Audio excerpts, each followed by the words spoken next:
বিএনপিকে তো মানতে হবে মানুষ আমাকে ভোট দিয়ে এমপি বানিয়েছে। এটা তো বিএনপিকে কঠিন সত্যটা মেনে নিতে হবে।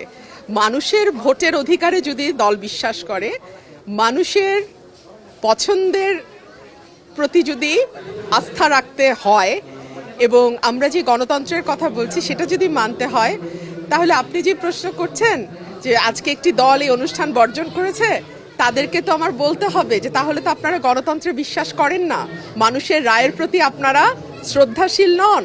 তাহলে 17 বছর কিসের জন্য আন্দোলন করেছেন? এটা দেশের আইন শৃঙ্খলার যে নাজুক পরিস্থিতি সেটাকে ইন্ডিকেট করে। দলগুলোর যে তাদের অঙ্গ সংগঠনের উপরে কোনো রকম কোনো কন্ট্রোল নাই সেটা ইঙ্গিত করে। এবং দিন শেষে আবারও যে আমরা পুরনো রাজনীতিতেই ফিরে যাচ্ছি বা ফিরে গেছি সেটার ইঙ্গিত করে। আজকাল তো গণমাধ্যম কেবল 26টা চ্যানেল নয়, আজকাল প্রত্যেকের হাতেই গণমাধ্যম আছে। যে যে শুনতে চায় তারা শুনতে পারবে। এভাবে তো আসলে কারো বক্তব্য প্রচার বন্ধ রাখা যায় না। আমরা শেখ হাসিনার আমলে দেখেছি যে জনাব তারেক রহমানের বক্তব্য প্রচার নিষিদ্ধ ছিল এবং সেটা কোর্টের আদেশ দিয়ে নিষিদ্ধ ছিল। সেটা যদি গণতন্ত্র না হয় তাহলে এটাই বা কি করে গণতন্ত্র হয়?